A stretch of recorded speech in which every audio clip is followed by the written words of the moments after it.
Hey everyone, how's it going and welcome back. If you're already a subscriber or you've watched some of my previous videos, you'll know that I do garden tour videos and videos about things that I'm doing here in the garden. But I've also really wanted to do some videos about plants that I love. So welcome to episode 1 of Plug Plants, where I take a plant, I plug it to you, and I tell you why I think it's great, why I think you'll think it's great, and why you should have one in your life too.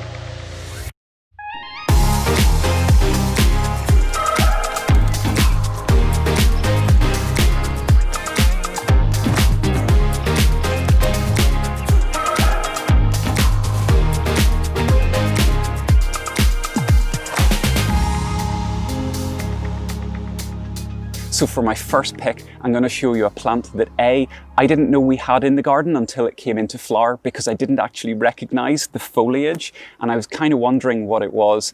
And B, it was a plant that I didn't think I liked, but I've done a total 180 on it. I remember looking at it in college because it was in our plant ident lessons and I just hated it. But now that it's in flower here, I love it.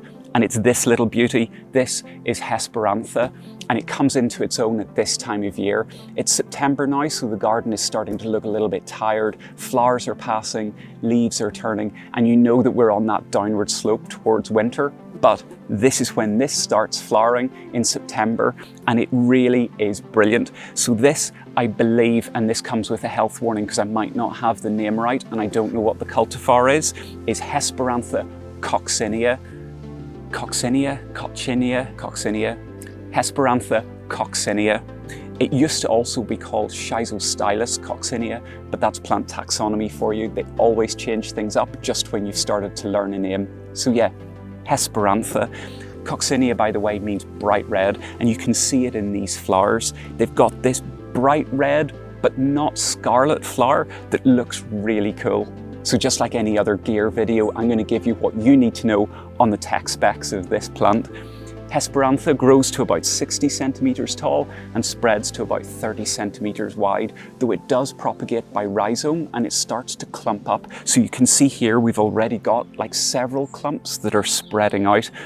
It's semi-evergreen, so really it only loses a few leaves. It gives you good foliage all the way through the year. It's hardy, so it's perfect for an Irish or a UK climate.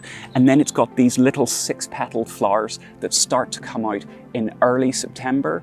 And oh no, I forgot that I set an alarm.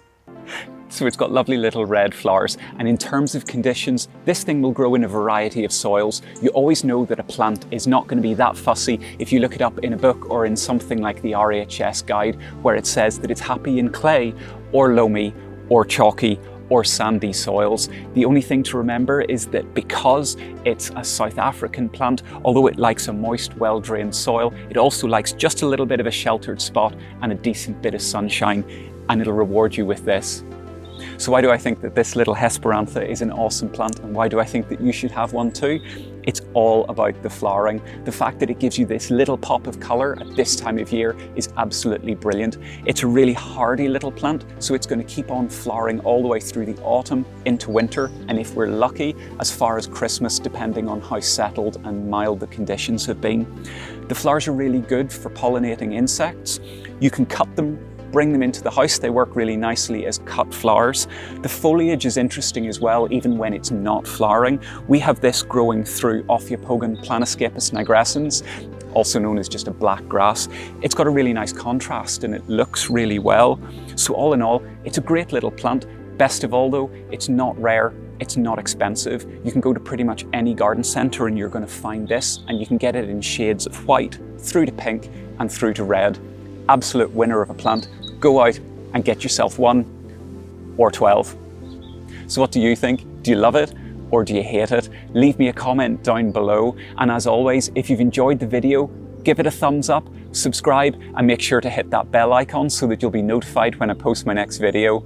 And until next time, see you later. Oh, that rock's really hard to get up off.